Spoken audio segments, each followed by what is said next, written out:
লাইলাতুল কদরের চেয়ে সম্মানিত হচ্ছে রবিউল আউয়াল মাসের 12তম তারিখ মৌলুদিন নবী সাল্লাল্লাহু আলাইহি ওয়াসাল্লাম।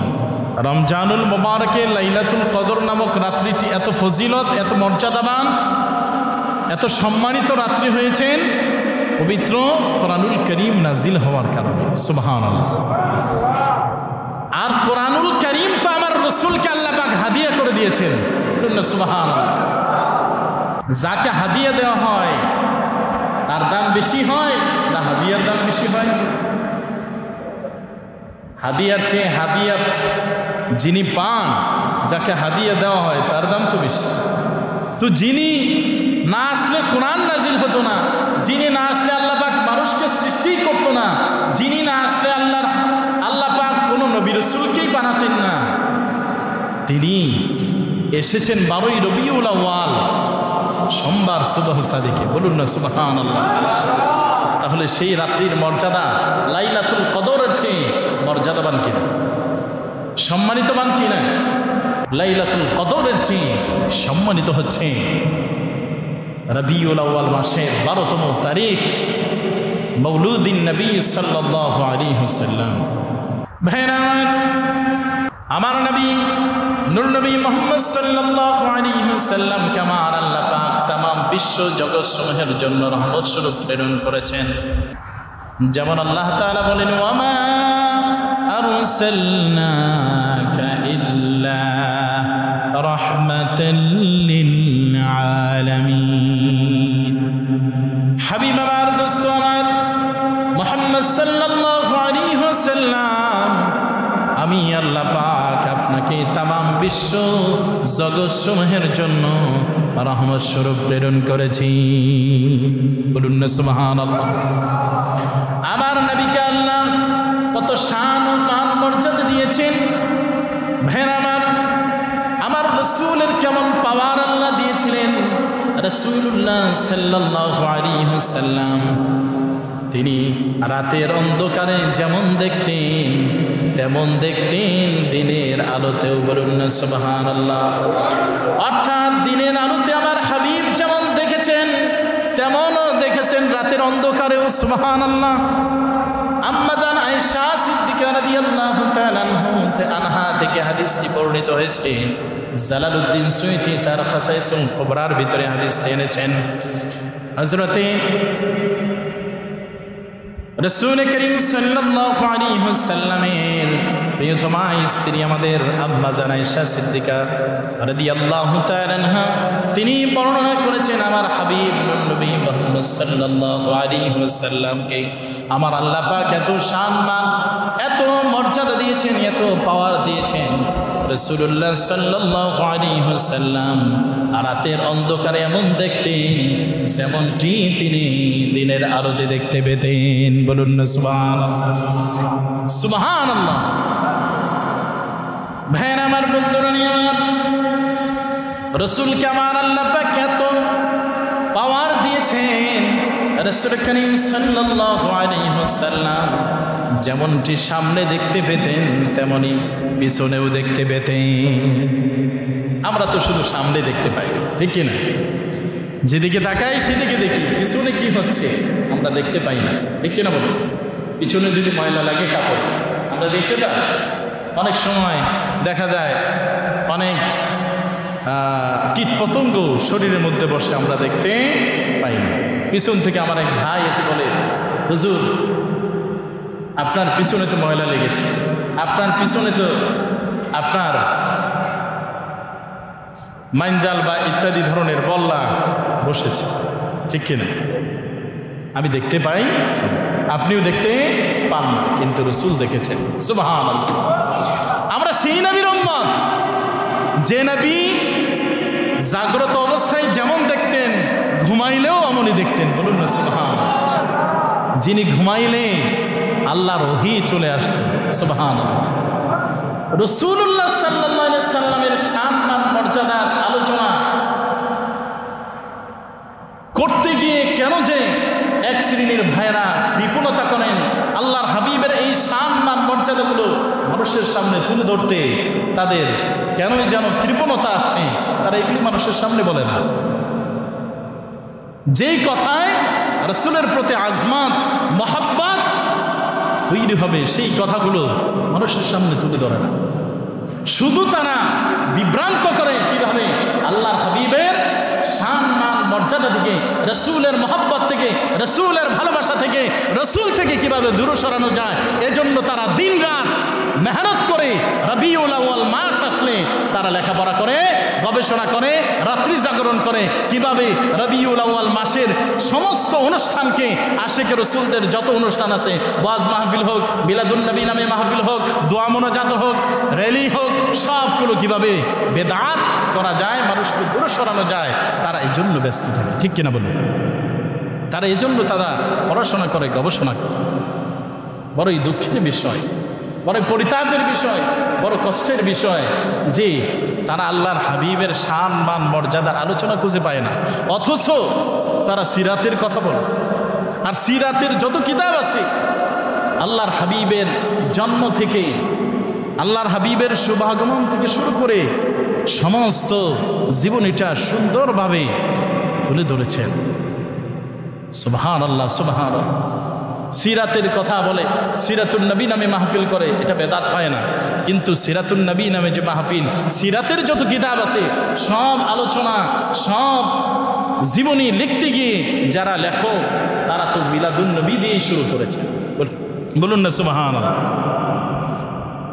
দুঃখের বিষয় হচ্ছে যে আমরা সিরাত কোনটা, মিলাদ কোনটা, এটাও আমরা সাধারণ মানুষ বুঝতে পারি না, বুঝি না। কিন্তু আমরা মিলাদকে বেদাত বলি, সিরাতকে মানি। তো মিলাদ টাকার আর সিরাত টাকার, মিলাদ যার সিরাত তো তার, সিরাত যার মিলাদ তার, মিলাদ যার সিরাত তার। তাহলে দুটার কোনো একটি কি বাদ দেওয়ার সুযোগ আমার আছে? কথা বলেন। দুইটাই আল্লাহর হাবিবের, মিলাদও আল্লাহর হাবিবের, সিরাতও আল্লাহর হাবিবের। তাইলে আপনি কোনটা বাদ দেবেন? রাসূলের ক্ষেত্রে না মিলাদ বাদ দিবেন, না সিরাত বাদ দিবেন। কোনোটাই কি বাদ দেওয়ার সুযোগ আছে? হ্যাঁ, আমি আপনি বাদ দেওয়ার কি? আমি আপনি বাদ দেওয়ার কি? এই অধিকার আমাকে কে দিয়েছে? আমি এই অধিকার পেলাম কোথায়?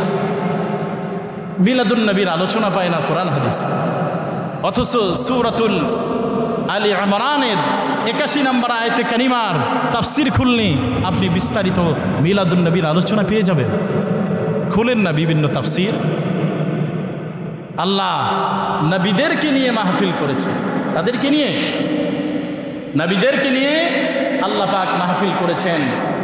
আলোচক আমার আল্লাহ, আর শ্রোতা হচ্ছে সমস্ত আম্বিয়া কিরাম। বলুন না সুবহানাল্লাহ, সুবহানাল্লাহি বিহামদিহি, সুবহানাল্লাহি আযীম। আল্লাহ আমার হাবিবের শান মান মর্যাদা বুলন্দি আল্লাহ পাক তুলে ধরলেন। আল্লাহ পাক বলেছেন ওয়ারাফা'না লাকা যিকরাক, হাবিব দোস্ত আমার মুহাম্মদ সাল্লাল্লাহু আলাইহি সাল্লাম, আপনার জিকিরকে আমি আল্লাহ পাক সমুন্নত করেছি, বুলন্দ করেছি। বলুন না সুবহানাল্লাহ। রাসূলুল্লাহ সাল্লাল্লাহু আলাইহি সাল্লামের জুতা মোবারকের ধুলা তো আরশে আজিমে গিয়েছেন। সুবহানাল্লাহ। সেই নবীজির উম্মত আমি আপনি, যেই নবীজির ধুলার আরশ ধন্য হয়। সুবহানাল্লাহ। আল্লাহ পাক বললেন ওয়ারাফা'না লাকা যিকরাক, হাবিব আমার দোস্ত আমার মুহাম্মদ সাল্লাল্লাহু আলাইহি ওয়াসাল্লাম, আমি আল্লাহ পাক আপনার জিকিরকে সমুন্নত করেছি। বলুন না সুবহানাল্লাহ। যেমনটি আল্লাহ পাক বললেন হাদিসে কুদসির মাধ্যমে কিভাবে আমার রাসূলের শান মান মর্যাদাকে আমার আল্লাহ পাক বুলন্দ করেছেন। আল্লাহ পাক হযরতে জিবরাইল আমিনের মাধ্যমে আল্লাহর হাবিবকে মেসেজ পাঠালেন। আল্লাহর হাবিবকে জিজ্ঞেস করলেন, প্রশ্ন করলেন, ইয়া রাসূলুল্লাহ, ইয়া হাবিবাল্লাহ, নবীজি আপনার শান মান মর্যাদাকে আল্লাহ পাক বুলন্দ করেছেন কিভাবে, আপনি কি তা জানেন? আমার রাসূল জবাবে, জিবরাইল আমিনের প্রশ্নের জবাবে কোনো উত্তর দিলেন না, কোনো জবাব দিলেন না। আল্লাহর হাবিব লা জবাব রেখে তিনি তার অন্তর থেকে চাইলেন এই প্রশ্নের জবাবটা আমি না দিয়ে স্বয়ং আল্লাহ পাক দিলে তো আরো ভালো হয়ে যায়।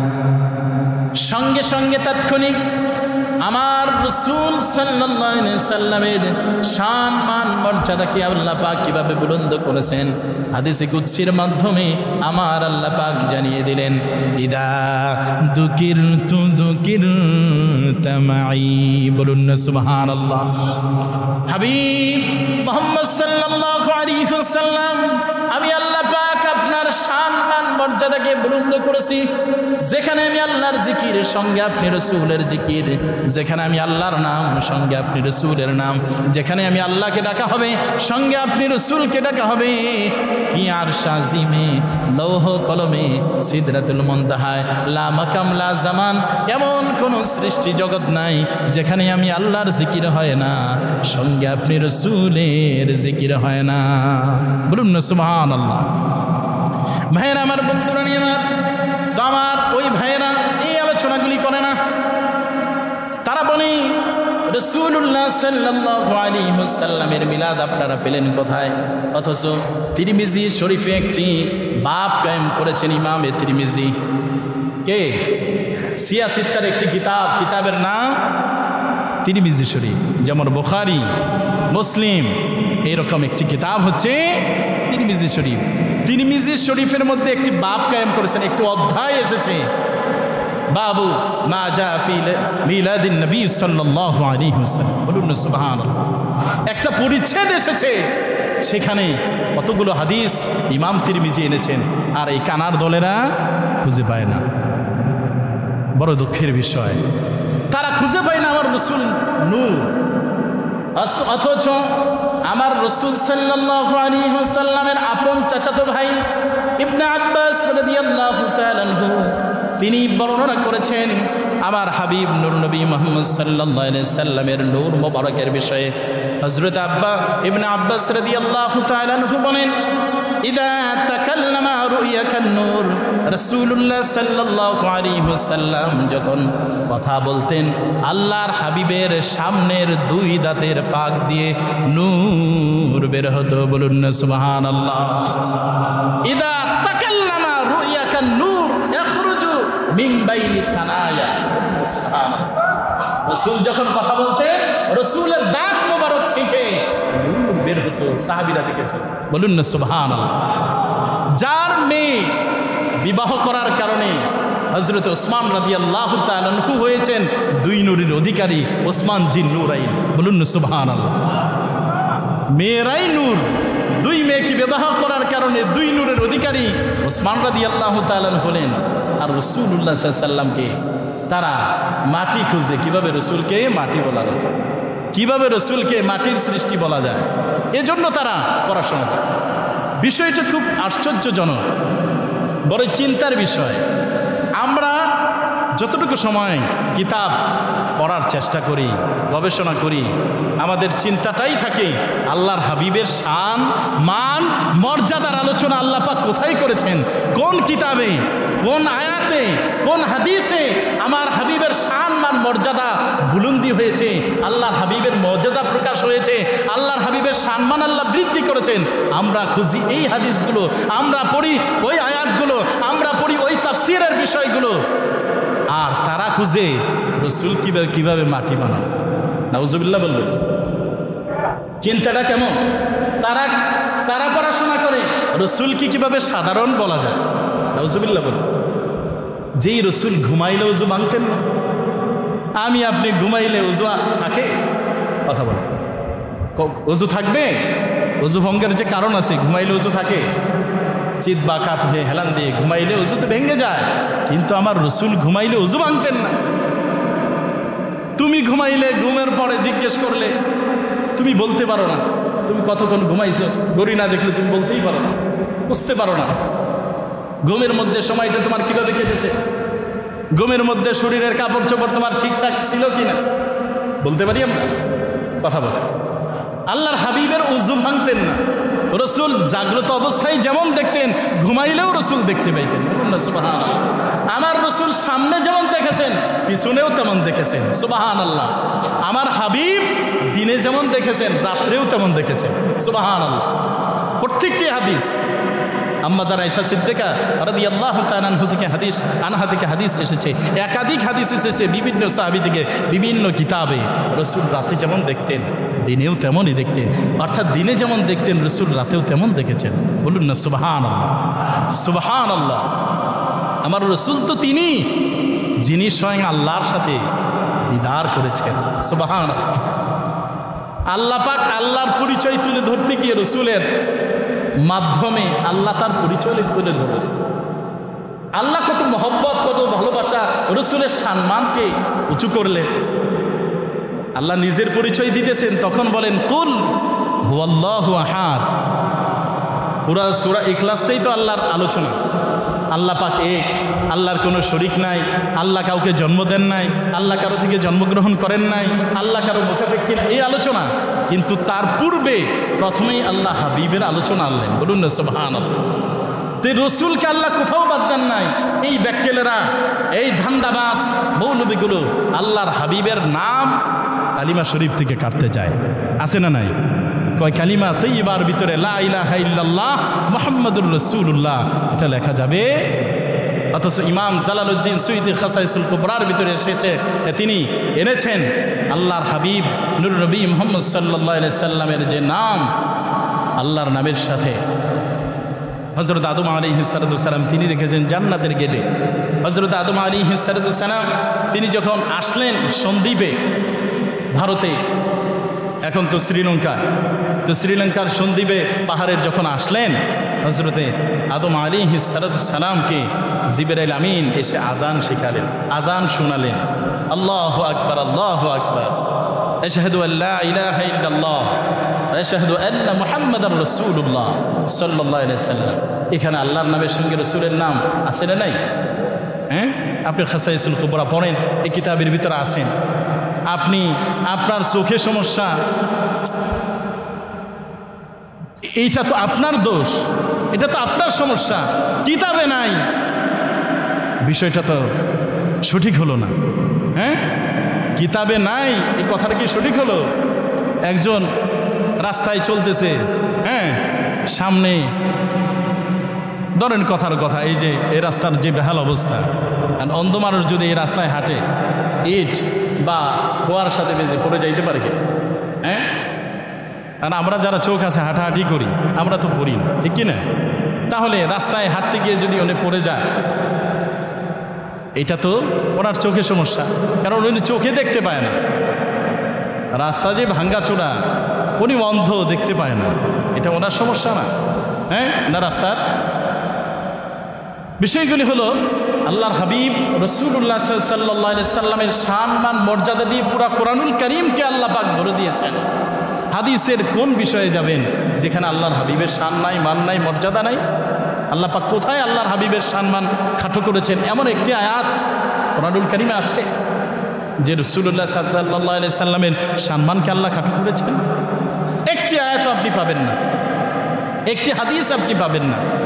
তাহলে আপনার চিন্তাটা কেন এমন হয়, আপনার চিন্তাটা কেন নেগেটিভ হয়? এতে তো বোঝা যায় যে উপরে দরবেশের লেবাস লাগালেও ভিতরে আসলে মুনাফিকিতে, নেফাকিতে ভরা, ঠিক কিনা বলুন?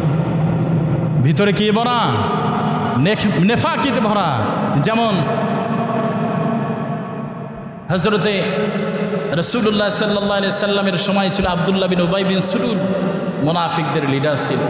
রাসূলুল্লাহ সাল্লাল্লাহু আলাইহি সাল্লামের সাথে নামাজ আদায় করতেন। ইমাম আমার নবী, মুক্তাদি সাহাবীরা, তার সাথে আব্দুল্লাহ বিন উবাই বিন সুলুল হচ্ছে মুনাফিক, তিনি ছিলেন লিডার। কিসের লিডার ছিল? মুনাফিকদের লিডার। কাদের লিডার ছিল? কথা বলেন। তো মুনাফিকের লিডার নামাজ পড়েছে, জান্নাতি বলতে পারবে? জান্নাতে যাওয়ার আশা আছে, সুযোগ আছে? জান্নাতে তো যাবেই না, জাহান্নামে যাবে। সবার চেয়ে নিকৃষ্ট নিচু স্থানে সবচেয়ে বেশি শাস্তি হবে জাহান্নামে মুনাফিকদের। সূরা মুনাফিকুন পড়ুন। তাহলে আল্লাহ পাক মুনাফিকদের শাস্তি সবচেয়ে নিচু জায়গায় দিন। আমরা যখন মিলাদুন নবীর মাহফিল করি, অনেকে বলা হয় যে আবুল আহাবের উত্তরসূরি, কারণ আবুল আহাব মিলাদ পালন করছে। তাহলে সিরাতুন নবী যারা ব্যানারে মাহফিল করো, তো আব্দুল্লাহ বিন উবাই বিন সুলুল তো সিরাতুন নবী মানছেন, তাইলে তোমরা কি আব্দুল্লাহ বিন উবাই বিন সুলুলের উত্তরসূরি, ঠিক কিনা? এটাই বোঝা যায় না? আর মিলাদ পালন করার কারণে আবু লাহাব তো তাও সপ্তাহে একদিন জান্নাতের সুস্বাদু খাবার পায়, জাহান্নামের শাস্তি একদিন মৌকুফ হয়, মাফ হয় কাফের হওয়ার পরেও। কিন্তু আব্দুল্লাহ বিন উবাই বিন সুলুল তিনি সিরাত মানার কারণে তো চিরস্থায়ীভাবে জাহান্নামী হয়েছেন। তাহলে তার তো জাহান্নাম থেকে জান্নাতে যাওয়ার কোনো, জান্নাতের সুগন্ধি, জান্নাতের কোনো বিষয় তার পাওয়ার কোনো তো সুযোগই নাই। তাহলে গত সপ্তাহে বলতেছিলাম আবু লাহাব রাসূলের চাচা। আল্লাহর হাবিব যখন 570 খ্রিস্টাব্দের 12ই রবিউল আউয়াল সোমবার সুবহ সাদিকে শুভাগমন করলেন, আমার হাবিব নূর নবী মুহাম্মদ সাল্লাল্লাহু আলাইহি ওয়াসাল্লামের শুভাগমনের সুসংবাদটি গিয়ে আবু লাহাবের দাসী সুআইবা গিয়ে আবু লাহাবকে জানালেন, মনিব আপনার ভাই আব্দুল্লাহর ঘরে এমন নূরানি, এত লাবণ্যময় নূরানি চেহারার সুন্দর সন্তান ভূমিষ্ঠ হয়েছে, যা আমি সুআইবা আমার জীবনে কোনোদিন এত সুন্দর নূরানি চেহারার সন্তান দেখতে পাই নাই। মানুষ এত সুন্দর হয়, এত সুন্দর হইতে পারে আমি কোনোদিন দেখতে পাইনি। ভাইয়েরা আমার, বন্ধুরা নিয়ে আমার, আবু লাহাব খুশি হয়ে দাসী সুআইবাকে আঙ্গুলি ইশারা করে তাকে আজাদ করে দিলেন, মুক্ত করে দিলেন। আবু লাহাবের ঈমান আনয়ন করার সুযোগ হয় নাই, বেঈমান কাফির হয়ে তিনি ইন্তেকাল করেছেন। মৃত্যুর পর তার ভাই আব্দুল্লাহ, তার ভাই আব্বাস রাদিয়াল্লাহু তাআলা আনহু স্বপ্নে দেখে জিজ্ঞেস করতেছেন, ভাই আবু লাহাব তোমার কি অবস্থা, কেমনভাবে তোমার কবরের জিন্দেগি কাটতেছে, আল্লাহ পাক তোমার সাথে কবরে কীরকম আচরণ করছেন? আবু লাহাব বলল, ভাই আব্বাস আমার অবস্থা বড় ভালো নয়, আমি জাহান্নামের শাস্তি ভোগ করতেছি। আমার ভাতিজা মুহাম্মদ সাল্লাল্লাহু আলাইহি সাল্লামকে নবী হিসেবে না মানার কারণে, রাসূলুল্লাহ সাল্লাল্লাহু আলাইহি সাল্লামের রিসালাতকে বিশ্বাস না করার কারণে আল্লাহ পাক আমার কবরের ভিতরে আযাবের ব্যবস্থা করেছে। কিন্তু ভাই তোমাকে একটি মেসেজ দিচ্ছি, একটি সুসংবাদ দিচ্ছি, তাহলে আমার ভাতিজা মুহাম্মদ সাল্লাল্লাহু আলাইহি সাল্লাম যখন রবিউল আউয়ালের 12তম তারিখে সোমবার সুবহ সাদিকে শুভাগমন করেছেন, আমার দাসী সুআইবা আমাকে খুশি হয়ে আমার ভাতিজার সুসংবাদ আমার কাছে দিয়েছিলেন, যার কারণে আমি অত্যন্ত খুশি হয়ে তাৎক্ষণিক আমার দাসী সুআইবাকে আজাদ করে দিয়েছিলাম। যার কারণে আমার ভাতিজা মুহাম্মদ সাল্লাল্লাহু আলাইহি সাল্লাম যেই দিন শুভাগমন করেছেন সেই দিনটি ছিল সোমবার। সোমবারের বারে হাবিব আগমন করার কারণে আমার আল্লাহ পাক আমার জন্য সোমবারের দিনে কবরের আযাবকে মাফ করে দিয়েছেন। কবরের আযাবকে আমার আল্লাহ পাক হালকা করে দিয়েছেন। বলুন না সুবহানাল্লাহ, একটু আওয়াজ দিয়ে বলুন না সুবহানাল্লাহ। কবরের আযাবকে আমার আল্লাহ শুধু হালকাই করে দেন নাই, আমি আঙ্গুলি ইশারা করে আমার দাসী সুআইবাকে মুক্ত করে দিয়েছিলাম, আজাদ করে দিয়েছিলাম। যার কারণে এই আঙ্গুলি থেকে আমার আল্লাহ পাক জান্নাতের সুস্বাদু খাবার, যেই খাবারটি দুধের চেয়ে সুস্বাদু, মধুর চেয়ে মিষ্টি আঙ্গুলি থেকে বের হয়, প্রতি সোমবারে আমার আঙ্গুলি আমার মুখে চুষে চুষে জান্নাতের খাবার আমি আবু লাহাব খেয়ে থাকি। একটু বলুন না সুবহানাল্লাহ। তাহলে আবু লাহাব কাফের হওয়ার পরে মিলাদ পালন করার কারণে, যদি মিলাদে আল্লাহর হাবিবের খুশি হওয়ার কারণে যদি তাকে আল্লাহ পাক জান্নাতের সুস্বাদু খাবার খাওয়ান, সপ্তাহে একদিন জাহান্নামের শাস্তিকে আল্লাহ পাক হালকা করে দেন। আমরা যারা আল্লাহর হাবিবের মিলাদে খুশি হই, মিলাদুন নবী নামে মাহফিল করি, আমরা ওয়াজ নসিহত করি, জিকির ফিকির করি, আমরা যারা আল্লাহর হাবিবের শুভাগমনের মাসকে কেন্দ্র করে আমরা দোয়ার অনুষ্ঠান করি, আল্লাহর হাবিবের মাসকে কেন্দ্র করে মিলাদুন নবী নামে খুশি হয়ে আমরা বিভিন্ন আনন্দ মিছিল করে জুলুস করি, তাহলে ইমানের সাথে এই কাজগুলি করার কারণে আল্লাহ পাক আমাদেরকে যে আজীবনের জন্য চিরস্থায়ীভাবে জান্নাতি করবেন, এতে ইমানদারের কোনো সন্দেহ থাকতে পারে না। ঠিক কিনা বলুন? ইমানদারের কোনো সন্দেহ আছে? রাসূলের আগমনে খুশি হয়েছেন সমস্ত সৃষ্টি জগতের সব আল্লাহর সমস্ত সৃষ্টি জগৎ খুশি হয়েছেন। তোমরা যারা বেজার হও আমরা বুঝতে পারি, বেজার আল্লাহর হাবিব যখন এই পৃথিবীতে শুভাগমন করেছিলেন তখনও এক শ্রেণীর লোক বেজার হয়েছিল। তারা কারা? তারা হচ্ছে ইহুদি এবং শয়তান। তোমরা যারা আজও বেজার হও, এতে বোঝা যায় তোমাদের শরীরে ইহুদিদের রক্ত আছে, নয়তো তোমরা শয়তানের দলভুক্ত। ঠিক কিনা বলুন? তা না হলে আল্লাহর হাবিবের আগমনে বেজার হওয়ার কোনো বর্ণনা নাই। সিরাতের যত কিতাব আপনি পড়েন, আল্লাহর হাবিব আসছেন সবাই খুশি হয়েছে। সুবহানাল্লাহ। সেই দিনের পরিবেশটাই সুন্দর হয়ে গিয়েছে। আল্লাহর হাবিবের শান মান মর্যাদা। তোমরা 40 বছর হওয়ার পরে নবীর সিরাতুন নবীর আলোচনা করো, আর 40 বছর তোমরা বাদ দিতে চাও। রাসূলুল্লাহ সাল্লাল্লাহু আলাইহি সাল্লামের শান মান মর্যাদা কেমন? হযরতে মা আমিনা, হযরতে হালিমাতুস সাদিয়া রাদিয়াল্লাহু তাআলা আনহা যখন আমার নবীজিকে লালন পালনের জন্য নিলেন, তার কন্যা যখন আমার হাবিবকে কোলে নিয়ে ছাগল চড়াতে, বকরি চড়াতে যেতেন মাঠে, রাসূলুল্লাহ সাল্লাল্লাহু আলাইহি সাল্লামের উপরে দিনের আলোতে সূর্যের তাপ আল্লাহর হাবিবের শরীর মোবারকের উপরে পড়তে পারত না। সুবহানাল্লাহ। একটি মেঘমালা এসে আল্লাহর হাবিবের উপরে ছায়া প্রদান করতেন। বলুন না সুবহানাল্লাহ। রাসূলের জীবনী পড়েন, পেয়ে যাবেন। রাসূলুল্লাহ সাল্লাল্লাহু আলাইহি সাল্লাম যেদিকে যাইতেন মেঘমালাটি ওই দিকেই যাইত। সুবহানাল্লাহ। আমি কি এটা বলবো না? আমার রাসূলের শান। রাসূল আসছেন বিদায় তো আমি আসছি, রাসূলের কারণেই তো আমার সম্মান মর্যাদা বেড়েছে।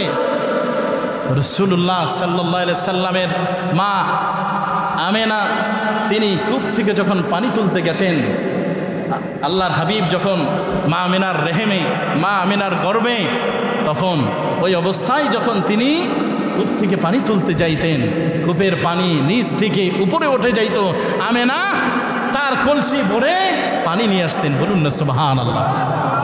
দড়িতে কলসি বেঁধে কূপে ছাড়তে হতো না। আল্লাহর হাবিবের মুজিজা, আল্লাহর হাবিবের বরকতে, যে হাবিব দুনিয়াতে শুভাগমন করেন নাই, মায়ের গর্ভে রয়েছে, তখনও আল্লাহর হাবিবের মুজিজা প্রকাশ হয়েছে। বলুন না সুবহানাল্লাহ। যার বরকত মা আমিনা পেয়েছেন, কূপ থেকে পানি এমনি উপরে উঠে যাইত। সুবহানাল্লাহ। রাসূলুল্লাহ সাল্লাল্লাহু আলাইহি সাল্লামের মা এইভাবে পানি নিয়ে আসতেন। যেমন আমরা বালতি থেকে মগ দিয়ে পানি নিই, দড়ি ছাড়তে হয় বালতিতে। অন্যান্য মহিলারা দেখলেন যে হ্যাঁ, আমিনার সাথে যখন যাওয়া হয় তখন দেখতে পাই আমিনার রশি ছেড়ে পানি তুলতে হয় না, যায় আর নিয়ে আসে। তখন তারা আল্লাহর হাবিবের মায়ের সাথে প্রতিবেশী যারা ছিল অনেকেই তখন খেয়াল করতেন কখন তিনি পানি তুলতে যাবেন, তখন তার সঙ্গী হয়ে যাইতেন। সুবহানাল্লাহ। তিনি তো আমার হাবিব। রাসূলুল্লাহ সাল্লাল্লাহু আলাইহি ওয়াসাল্লামের কত শান, কত মান। যেমন পড়তে ভালো লাগে, আমাদের বলতেও ভালো লাগে। সুবহানাল্লাহ। শুনতে খারাপ লাগে আপনাদের? বলেন না, রাসূলের শান মান শুনতে খারাপ লাগে? আরে কবরে যাইবেন কিনা? কবরে 3টি প্রশ্ন করবে না? নামাজ পড়ছো কিনা? প্রশ্ন কি নামাজ? প্রশ্ন রোজা রাখছো কিনা? প্রশ্ন জিকির ফিকির করছো কিনা? প্রশ্ন করবে বান্দা হজ করছো কিনা, তোমার উপর হজ পড়ছিল, ফরজ ছিল। প্রশ্ন করবে কবরে তুমি কি জাকাত দিছো কিনা, তোমার উপর জাকাত ফরজ ছিল, করবে। প্রশ্নগুলো কি? আল্লাহর পরীক্ষা। আল্লাহ পাক প্রশ্ন আগে ফাঁস করে দিয়েছেন। প্রশ্ন করবে 3টি, 3টাই ইমানের প্রশ্ন। বলুন না সুবহানাল্লাহ।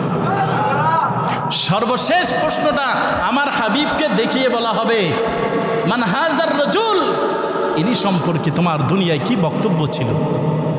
যখন আশিকে রাসূল হবে, ইমানদার হবে, তিনি তো আর দেরি করবেন না, তিনি তাৎক্ষণিক খুশি হয়ে বলবেন আসসালাতু ওয়াসসালামু আলাইকা ইয়া রাসূলুল্লাহ, আসসালাতু ওয়াসসালামু আলাইকা ইয়া হাবিবাল্লাহ। তিনি তো আমার আখিরি নবী, আমার প্রিয় নবী মুহাম্মদ সাল্লাল্লাহু আলাইহি ওয়াসাল্লাম। ফেরেশতার ক্ষমতা হবে ওই ব্যক্তিকে কবরের আযাব দেওয়া, কথা বলেন, আযাব দেওয়ার সম্ভব হবে? তাহলে আপনি যে মুসলমান, আপনি যে ইমানদার, এইটার সার্টিফাই হবে, এইটা তো আপনি প্রমাণিত হবে কবরে গেলে আল্লাহর হাবিবের উম্মত হওয়ার মধ্য দিয়ে। সারা জীবন রসুলকে খুঁজলেন, রসুল কিভাবে সাধারণ বানানো যায়, রসুলকে খুঁজলেন পড়াশোনা করে দিন রাত, যে রসুলকে কিভাবে মাটির বানানো যায়। রসুলের ক্ষেত্রে আপনি পড়লেন কিভাবে রসুল শাফাআত করতে পারবে না। আপনি পড়লেন, বললেন রসুল্লাহ সাল্লামের মা বাবা জাহান্নামী। আপনি বললেন রসুল্লাহ সাল্লাল্লাহু আলাইহি ওয়াসাল্লামের ব্যাপারে আপনি এমন বললেন, আমরাও যেমন রসুলে তেমন। নাউজুবিল্লাহ, এমন কথা আমরা শুনতে পাই। বড় আফসোস, এই ধরনের জঘন্য ইমান বিধ্বংসকারী বেঈমান, এই রকম জাহেল মূর্খ বক্তাদের কথায় আমাদের অনেক যুবক ভাইয়েরা পথভ্রষ্ট হচ্ছে।